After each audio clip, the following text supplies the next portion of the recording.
Hello, good morning. My name is Fitra Hutama.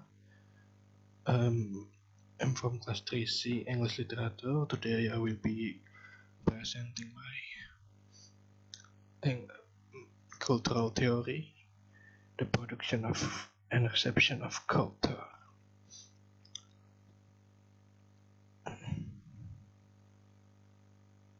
By far the largest volume of work concerned with the production and reception of culture has emerged from the field of communication research. We began with the foundational contribution of the field to the study of reception, before moving on to look at the question of cultural production. We conclude by looking at some studies which have attempted to move investigation of these issues away from a focus on the media and art. Cultural forms should not be studied just as abstraction. Their production and consumption takes place in specific contexts, and we need to understand this if we are to understand the format message and the message cultural goods. A study of media effect. Theoretical interest in the production and reception of culture can be traced back to communication research in the middle of decades of 20th centuries. Communication is commonly seen as the process involving a sender, a receiver, and a message. A central theme in the mass media research has been the exploration of relationship between these elements, and in particular, there has been considerable debate about the relative power of the sender and receiver to determine the meaning of the message. During the 20th century, there was a general shift away from the model that gave the primary power to the sender, for example, media institution, and toward those which emphasize the ability of audience to, influence the interpretation of the message. The rise of the new technologies and television, radio, and cinema during 20th century corresponded with the emergence of the mass society hypothesis. This model was adopted by those on both on the left and the right. It suggested that industrialization and urbanization had created a mass of a more or less undifferentiated consumer and citizen. These people were somewhat stupid and attracted to common pleasures, governed by a herd mentality and in need of high leadership. In contrast to this mass were a small, educated, intelligent, and often manipulative elite. The theory of communication associated with this vision is sometimes known as the hypodermic model, as it suggests that these elites were able to construct meaning which were then injected wholesale into the mass. Another name is the bullet model. The theory was often applied in the context of non-democratic regimes like Hitler Germany, where an efficient propaganda machine was perceived to be whipping up support for the Nazis via radio and cinemas. However, it has also had an influence on understandings of communication in other contexts by Horkheimer and Adorno. Theory of culture's industry, for example, work with an understanding of an undiscriminating lowest common denominator of American public being indoctrinated by Hollywood products. This kind of model was challenged by early understanding of media effects.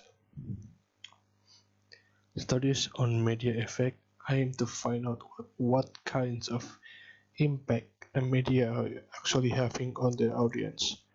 The most important early investigation were by Paul Lazarsfeld and others. Lazarsfeld, Bresson, and Gaudet in 1944. The beginning of the exploration of the American presidential election of 1940. The finding of Lazarsfeld's various projects suggested that the exposure to radio and print media had very little direct impact on voting behavior. What was important was the impact of opinion leaders. There were people like the head of the household, union official in the workplace, community figures, and so on. They tended to be the highest consumer of the media. A two-step flow of communication took place in which the opinion leader would interpret information coming from the mass media and shape the meaning that the others made from them. The opinion leader was influential thanks to the factor like trust, esteem, group norms, and informal pressure to conform. The overall finding was that the personal influence was very important in shaping the message and preconceived communication coming from the outside of group or community were filtered through interpersonal and institutional, example, family, workplace, and setting.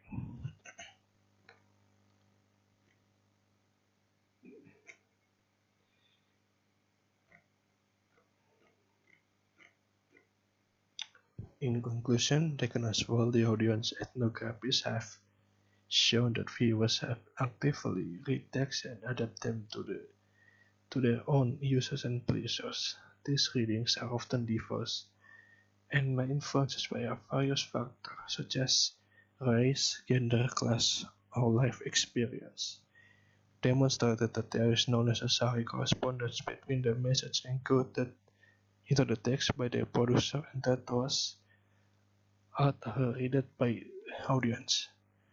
Questioned by the idea of the uniform audience as advanced by the mass society hypothesis, rather, they suggest there are multiple types of the audience with diverse social characteristics and everyday viewing practice.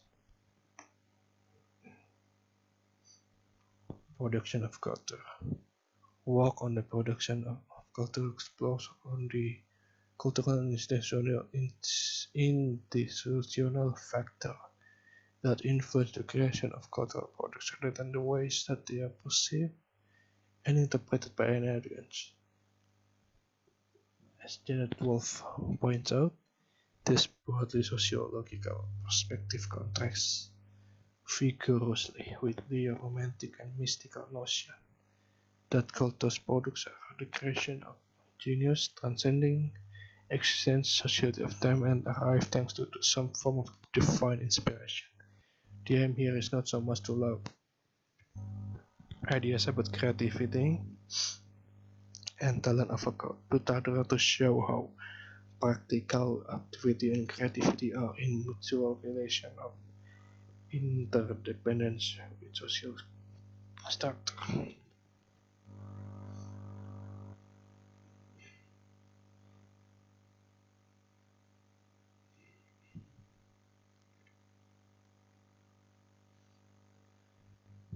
The availability of an audience and expression about it provided perhaps the most critical variable in shaping both decision to launch a product, aka a new precision television show and its content. It is rarely the case that artists of culture or industry create products and then wait for an audience to adapt to them. In the for-profit arena, cultural products are designed to make money by having widespread audience appeal. Even in the less commercial spheres like visual art, performing arts, or public television, there is a hope and expectation that at least some people will take an interest in what is going on. Cultural producers will therefore shape their output to fit what they perceive to be the needs and interests to target audience. Soap operas, for example, have traditionally included themes about intimate relationships, as they are believed to be of interest to the female audience for whom they are intended.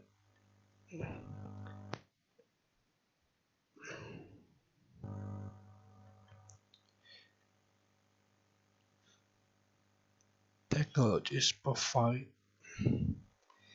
an important constraint of the range of creative possibilities. A composition for a symphony or orchestra would not be possible without the instrument on which work is to be played. Likewise, it is unlikely that many novels would have been written here were it not for the technology of printing. closely linked to technology, its control and cost is important area of research on the political economy of cultural production.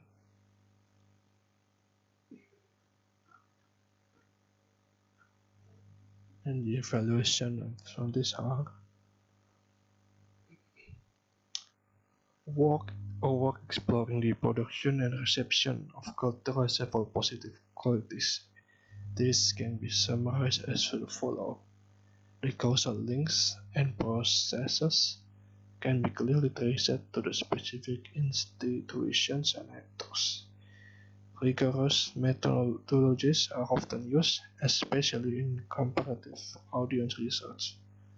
Culture is treated as something concrete rather than as something that is rifled and outside of human agency. Research projects tend to have clear research findings rather than open-ended theoretical speculation and assertion, and there is a remarkable amount of consensus in the area, suggesting that it may be a field in which cumulative core knowledge might be identified.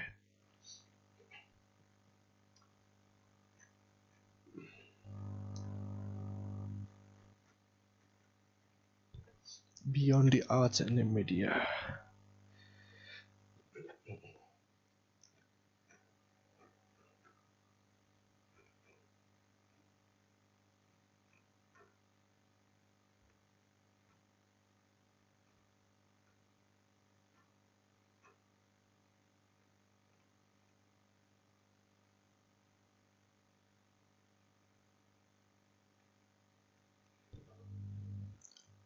Where there is a lack of enthusiasm from any form of parties, the event can fall flat, and this is because of various stakeholders are required to cooperate with the maintaining the correct performative genre.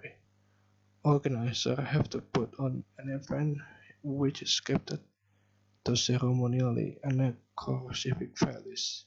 Whether in solemn or celebrity mode, broadcasters have to agree to treat the episode as the event and not just as a new. They need to suspend ordinary broadcasting schedules and provide affirming and referential rather than critical commentary, and audience need to switch into the mode of festive viewing and thereby demonstrate that the episode in question is indeed out of the ordinary. Their mass participation is also required in order to validate claims that the event has been successful indeed, to demonstrate that anything is taken to be important history took place at all.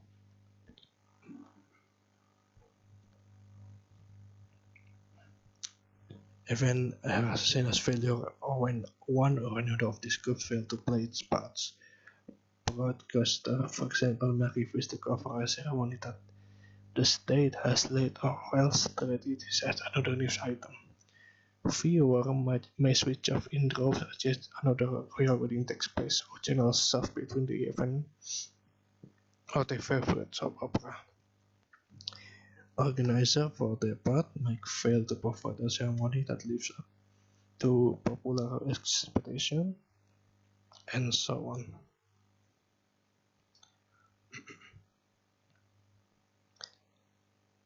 Just as importantly, we note in passing they provide the basis for the following.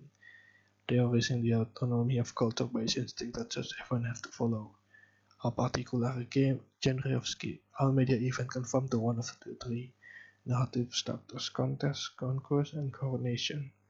The agency of participants and broadcasters is restricted by the demand of each of this genre for a particular kind of story and a mode.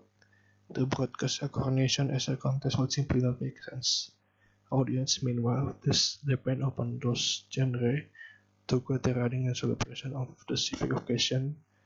Cultural production and innovation, therefore, are circumscribed by the identifiable lacking in the status of meaning.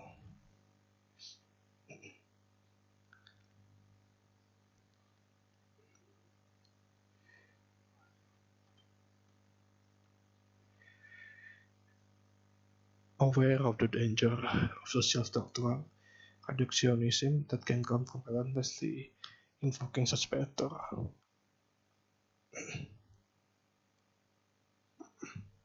In sum, what Howard suggests that the focus on production and reception culture can pay real dividends in the preparation of mature system of belief. Along with other work on the production of knowledge and ideas such as sociological studies in science, it goes a long way toward demonstrating that these are never just free-floating abstraction. Their existence is always grounded in real factors, real institutions, and real historical settings. This is perhaps the most important lesson to be learned from the theoretical tradition we have viewed in this chapter. Thank you for listening to my cultural theory part chapter 10.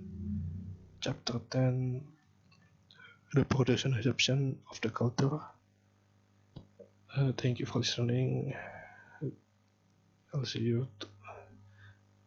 next time.